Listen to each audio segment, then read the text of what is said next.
uyu munsi nkuzaniye abantu bagiye gukora competition, tugiye gukora amarushanwa hagati y'abantu babiri. Umuntu umwe afite ubumuga bwo kutabona ariko azi kwandika na mashine ku buryo burenze. Amazina nitwa Pacifique Ndungutse.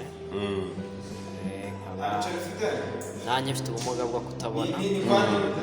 Ndi umunyeshuri hano muri Kaminuza y'u Rwanda ishami ry'uburezi Kara Campus.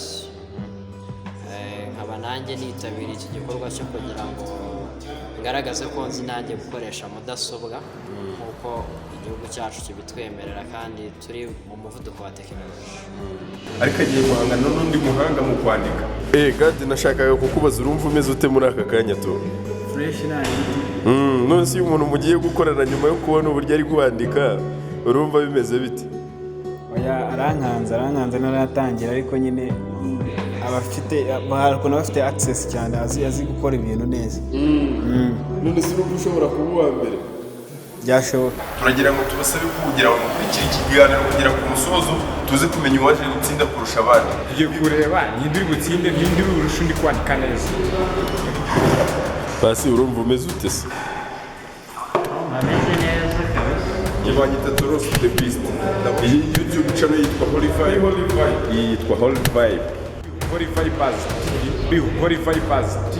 Okay, ndabakunda cyane rero namwe ndabasaba ngo mukanda aho ngaho subscribe kugira ngo na content zacu z'ubutaha muzazikurikire. Gadi, witeguye Pacifique?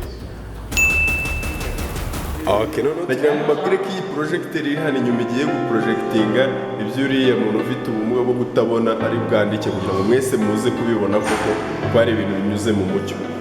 Bajya bavuga ngo abantu batabasha kubona biba bigoye kugira ngo bandike, ariko tugiye kureba niba koko biba bigoranye. Text bagiye kuyibasomera. Aimable uri tayari? 5 4 3 2 1 let's go. Natural systems of classification of seeds, plants was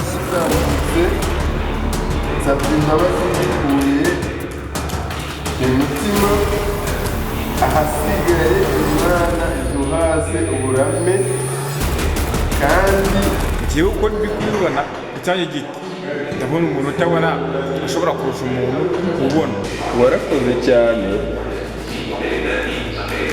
kumbera mwiza, ariko nagira ngo mbabwire ko burya niyo umuntu yaba afite ubumuga bwo kutabona bitavuze ko atagira ikindi ashobora gukora mu buzima bwe. Hasigaye amasegonda 5 ane 3 2 1 0. Aha ngaha twari turangije ya marushanwa twari twatangiye gukora. Njye nitwa Toros the Beast, nkaba ndi kumwe na Gadi, nyiri channel ya Ability Gadi TV show. Nkaba ndi kumwe na none na Minister of Students with Disability, akaba ahagarariye abafite ubumuga muri Kaminuza y'u Rwanda n'iri shami ryacu ry'uburezi. Aya marushanwa rero tuyakoze kugira ngo twereke abantu ko umuntu niyo yaba afite ubumuga bitamukura muri sosiyete kuko hari ibindi nabyo abashoboye, nk'uko mumaze kubibona rwose, mumaze kubona ko amaze gutsinda Gadi. Hasigaye amasegonda 5 ane 3 2 1 0. Gadi bikwarika byamunaniye. Ese Pacifique, reka mubaze ikibazo. Ubundi ibi bintu byo kugira ngo wandike wabimenye ute? Yeah, of course, bari ibintu ashobora kuvuga ko yaba afite experience kubera ko ni ibintu nkoresha computer mu buzima bwanjye bwa buri munsi kubera ko niyo karamu yanjye. Akaba ariyo mpamvu navuga ko wenda typing speed ishobora kuba wenda yihuse cyane, sibye ko na Gadi wenda itoroshye kuko yari competition ntabwo yari yoroshye, ariko mu by'ukuri icyo navuga kibitera ahanini ni ukubera wenda ari experience cyane naba murushijeho cyangwa gato, ariko ikindi wenda navuga kibanza gikomeye cyane. Ariko se Pacifique, uretse kuba wamenya gukoresha mashine, kuriya gukoresha telefone umuntu yaguhamagaye cyangwa ukamenya ko wanditse ibintu ukibeshya, ibyo bintu bihuza ute? Telefone kuyikoresha dufitemo application zitandukanye bitewe na Android version umuntu aba akoresha. Hari Plus, hari iyitwa talkback cyane cyane mu matelefone ari hejuru ho gatoya ama Samsung cyangwa se ukanayidawunodinga kuri Play Store, hari niyo bita ijya Eloquent cyangwa se text to speech output. Izo ni application zikora nk'ama screen readers cyangwa se zibasha gutuma usoma cyangwa zikagusomera ibiri kuri telefone cyangwa ibiri muri screen ukabasha kwakira itumanaho cyangwa se igikoresho cyawe cy'itumanaho mu buryo bworoshye cyane. Bivuze ko umuntu wese ufite ubumuga bwo kutabona bitavuze ko atatunga smartphone. Bivuze ko yayitunga ariko nanone biri very expensive kuko bisaba ubushobozi, bisaba na skills. Iyo udafite skills ku cyongereza kuko ntabwo twari twagera kuri capacity yo kuvuga ngo dufite ama software adufasha muri rurimi rw'ikinyarwanda. Biragora cyane iyo utazi icyongereza, igifaransa cyangwa izindi ndimi ziri development. Ariko gusa umuntu utabona akoresha telefone nk'itumanaho nk'undi ari wese akitaba agahamagara, akandika message, akajya kuri WhatsApp n'izindi social media zitandukanye. Birashoboka cyane. Njye ndi kubabwira ibintu byarantunguye kugira ngo uyu muntu umugereho nuko numvisha abwira ngo video zanjye jya zikurikirana. Ntabwo nyine byarantunguye kuba umuntu atabona ariko akababwira ati wita kuzi ibintu ukora n'ibi n'ibi numva nanjye birantangaje. Ariko ubwarizi wowe ni ikindi kintu ukuyemo muri aya marushanwa. ni ukuvuga njyewe ntabwo navuga ngo birantunguye. Nyamara ndakuvuga ngo disability is not inability. Kuba ufite ubumuga bwo kutabona ko yatsinze cyane. Hariho n'ibindi byinshi andusha. Dushobora kujya mu ishuri tukigana akandusha ibintu biba biriho bizwi. Ni ukuvuga ngo kuba umuntu afite ubumuga ushobora kumureba ukavuga ati wenda ashobora kuba atakwijyana ahantu bisaba yuko wamujyana, ariko wicaye mugakoresha umutwe yakurusha. Ndabizi neza ko yakurusha. Rero ntabwo navuga ko bintunguye kuko ibyo ni utuntu twabo.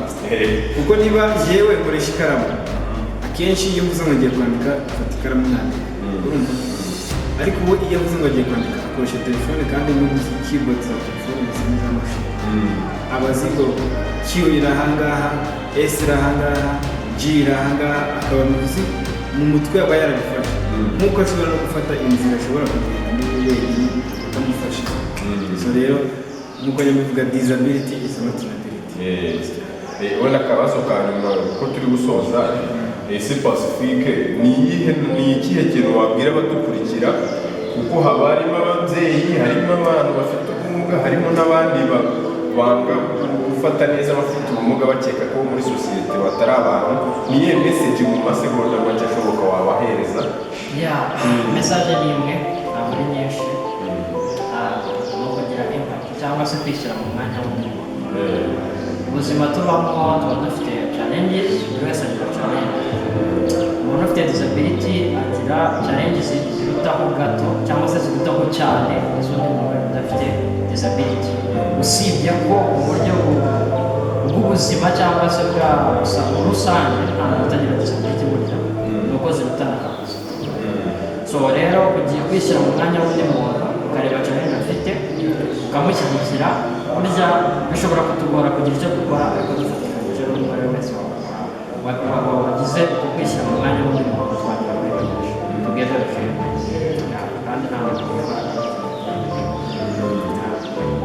hano rero ndabasaba kugira ngo mukande subscribe ariko no kwa kuri Gad TV show.